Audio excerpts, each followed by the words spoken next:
We are now going to talk about one of the countries that Rachel mentioned in her talk, which is Finland, where there is a lot of mining taking place. I recently visited Finland and I put together this video.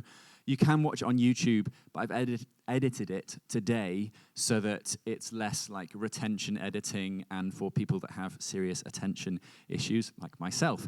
So it should be a bit more watchable. I've hard-coded the subtitles as well, but this was basically a trip I took to Finland in late November of last year, hence why it was so cold and there was snow on the ground. But basically, these containers here, they are actually being deployed across Finland and Sweden and Norway. I think we have some Swedish stories today, and the idea is that Bitcoin mining can be used to heat these places and also balance the grid. So this is about 10, 11 minutes long, and then we're going to bring it back to Madeira and to Kenya after that, where I have a few other examples. So if you're able to play the video now, it'd be awesome if you could play it. Entire towns in the Arctic, and it's all because of these rather marvelous little machines.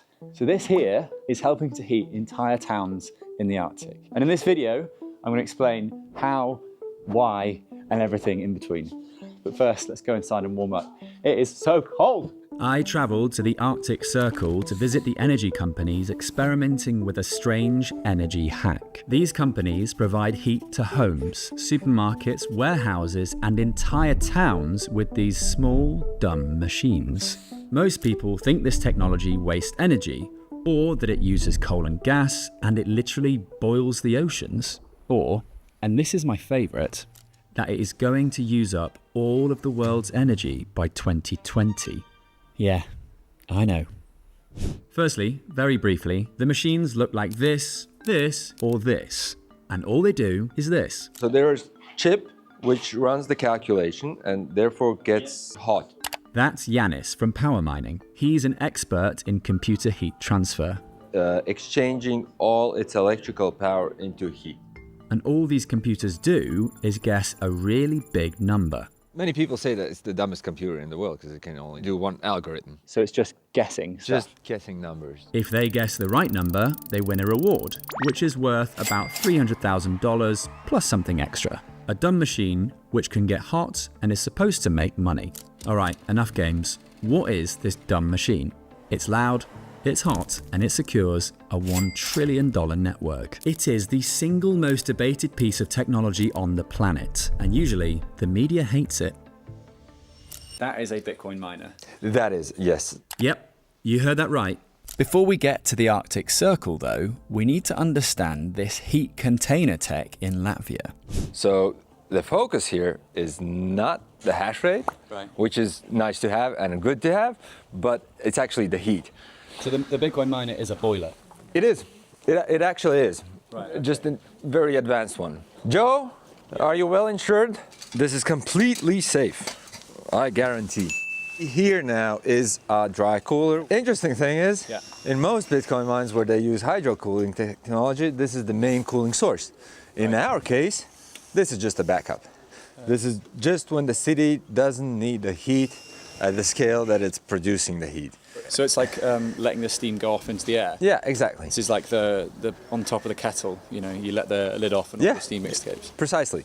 Now it's time to see those miners where they're really needed. So I flew to Seinäjoki, Finland, a town where they are already putting these miners to work. I've arrived in Seinäjoki and it is freezing, absolutely freezing.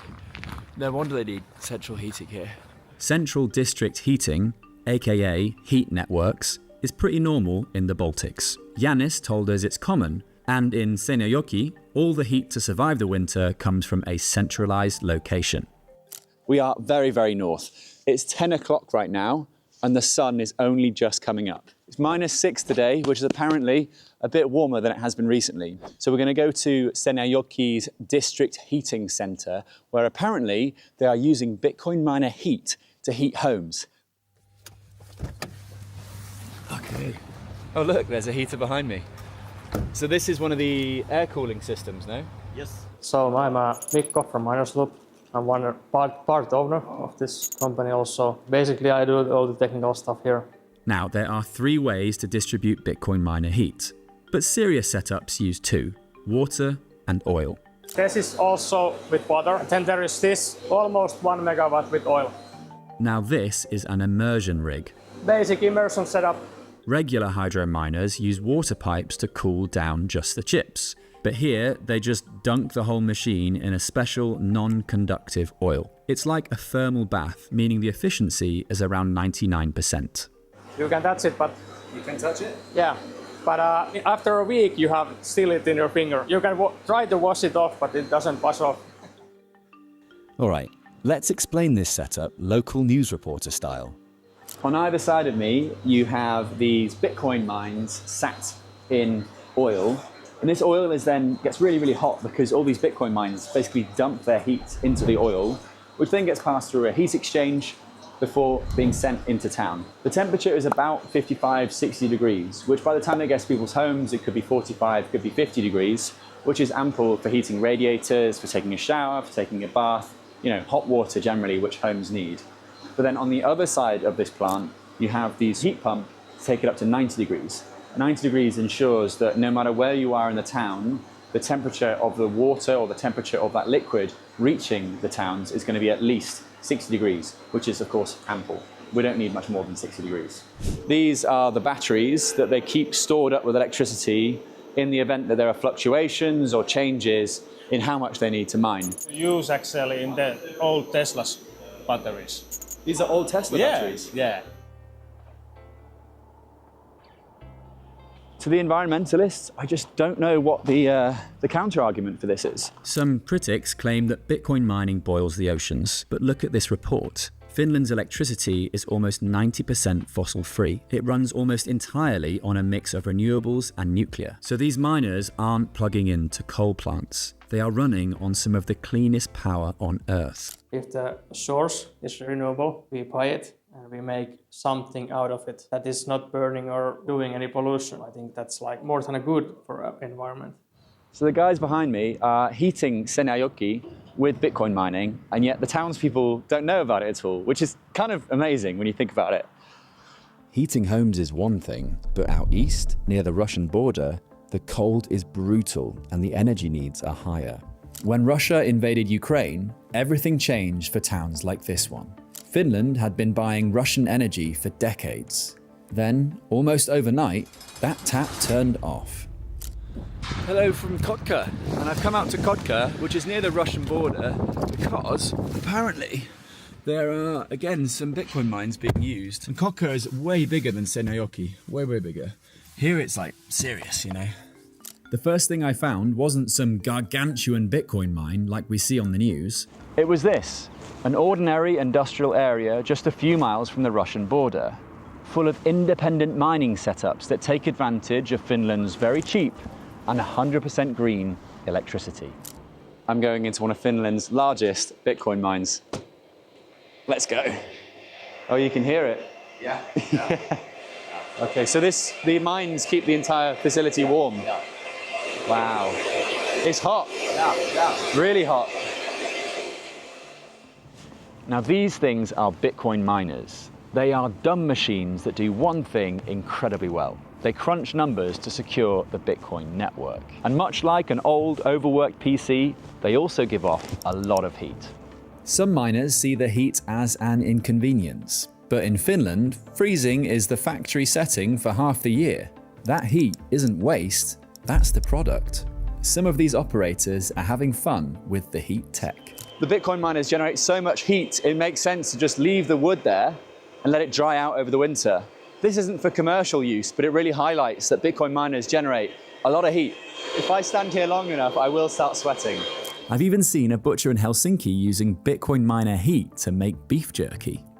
But those small setups were just a warm-up. The real project is here, a massive smelting plant where Bitcoin mining isn't some side project, it's infrastructure. Whoa, what is that? So this entire warehouse is heated by 2 Bitcoin mines and a third sort of smaller one. This entire huge space. There's an obvious question here. Why go through all the trouble of using Bitcoin miners when you could just use electric heaters instead? Why not have electric heaters instead? Well, basically, if you anyway use same amount of energy. Electricity goes in, heat comes out. It's almost identical to an electric heater. So So if you use 10 kilowatts for electricity, you get 10 kilowatts around the heat. But the bonus is you get some Bitcoin back. It's a bit like having cash back on your energy bill. With an electric heater, you buy it, you set it up, you're done. But with a Bitcoin miner, you invest, sure, you pay off your electricity bill as well, but you also receive this cash back in the form of digital money. And sure, you might be thinking, couldn't you do the same thing with AI data centers? They generate loads of heat, don't they? Well, no. AI needs 100% uptime. You can't just power down a massive data center when the grid gets stressed or when prices spike. AI has to be always on.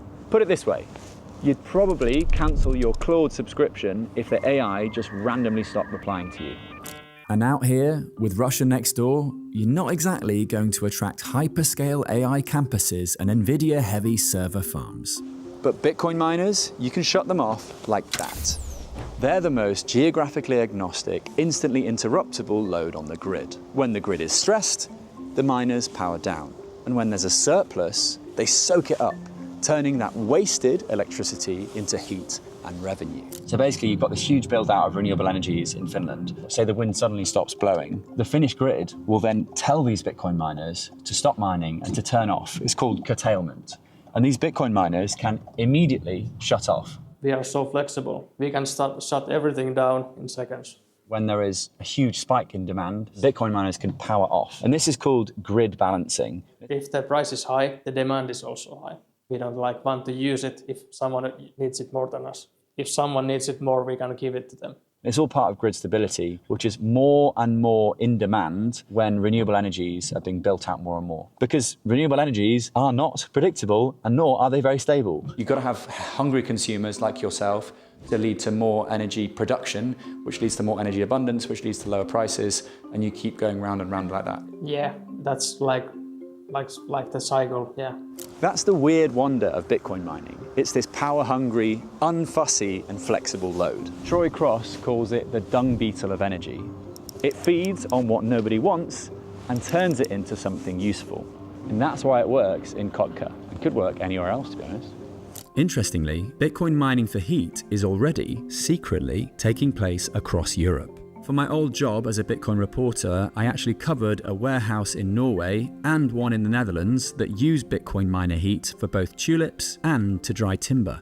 We heat cities, we heat warehouses, we dry mangoes, or we can also warm some pools up with it. Greenhouses, for example, that is already being done. Like actually a large portion of European fruits and vegetables that come from Holland are heated by Bitcoin. Right. That is already happening, just people don't know it.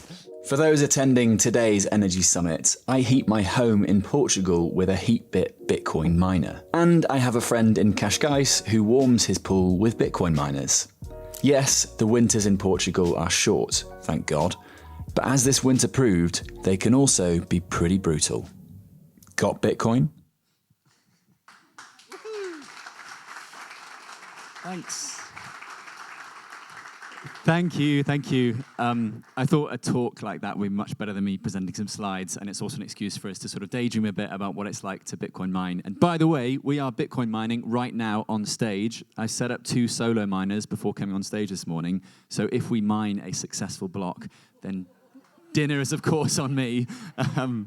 But yeah, you can mine at home nowadays. This is one thing that I was talking backstage about earlier. It's that when we first sort of learned about mining, for me it was in 2017, the only access point to mining was to buy a piece of equipment that was about 5,000 euros. Very expensive. Oh, thank you. Yeah, sure. Which was about 5,000 euros. Nowadays, you can buy one of these things on the left. I'm told that Bitcoin Brabant sells these for 50 euros now. Is that right, Bert? Yeah, so they're 50 euros you can start mining at home. The one on the right is a lot more expensive and is definitely more of a nerd sort of hobbyist device, but it just goes to show that you can now enter Bitcoin mining more and more. I know that these places are quite far away. We had Finland in there, northern Finland as well, so I wanted to bring it closer to home and to show you that, firstly, there's a project in sub-Saharan Africa run by Gridless. We do have some representatives of Gridless here today. This is in remote, rural, northern Kenya. And there, they are Bitcoin mining, not for heat, because the heat in Kenya is not really what you want, but they're mining with this hydropower, and you can see the setup here. This is a river which they've sort of diverted to these turbines which generate electricity, and a lot of it goes to these plantations nearby, but they had lots of surplus energy, which Gridless then stepped in and said, yo, we will buy that cheap renewable energy from you. And as a result of this, they have electrified dozens of homes in the surrounding area. What does that mean? It means that people, for the first time, have electricity. They have light bulbs, they have televisions, they have phone charging stations. They've done more for this region than any NGO or charitable organization, purely by stepping in and buying up excess electricity. It was a really amazing story that you can also find on my YouTube channel. And if you're not following the Gridless projects around the world, for me, that is the ultimate sort of Bitcoin is not useful counter-argument, because you are literally helping people in some of the least sort of privileged places in the world get access to electricity for the first time. So this was Douglas, a security guard who's now well into Bitcoin. Kevin, who is a subscriber to my videos, and we actually chat periodically, a really nice guy who's also, he manages the power plant there, and Asha, who is one of the women to get electricity for the first time. But I wanted to bring it close to home because we're still quite far away. So did you know that in Madeira there is a Bitcoin farmer? Yes, this guy is called Fred. He is mining Bitcoin on his amazing farm, which is out in, I forgot what it's called. What's the part near the airport called in Madeira? What's that region called? Well, it's like east of Funchal. That sounds right. Yeah, whatever that was. That's where he is.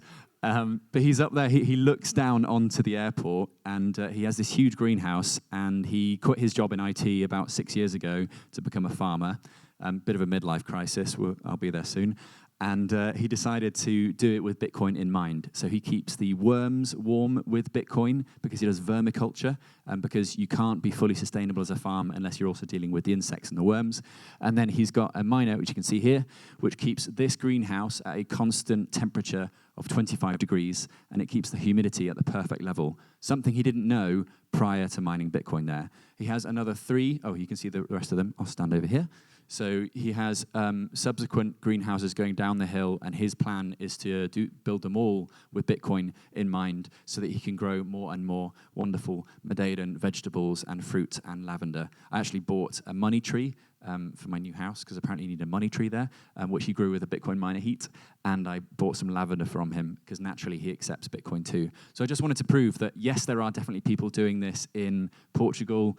A lot of people are doing this underground and are not documenting it, they're not talking about it because of the things that Rachel spoke about earlier. So it makes my job as a journalist very, very hard. It's also a fun challenge, sure, but I just wanted to show that there are definitely lots of people doing this in Portugal. We have, of course, Paolo, who's going to talk later about Bitcoin in Portugal and Bitcoin mining in Portugal. Okay, that's enough from me today. If you do want to check out more of these kind of videos, then I'm Joe Nakamoto on YouTube, and I'm trying to basically convince my mum that Bitcoin and Bitcoin mining is not a scam. That's kind of my big motivational force. Slowly, she did ask me about that Bitcoin thing over Christmas.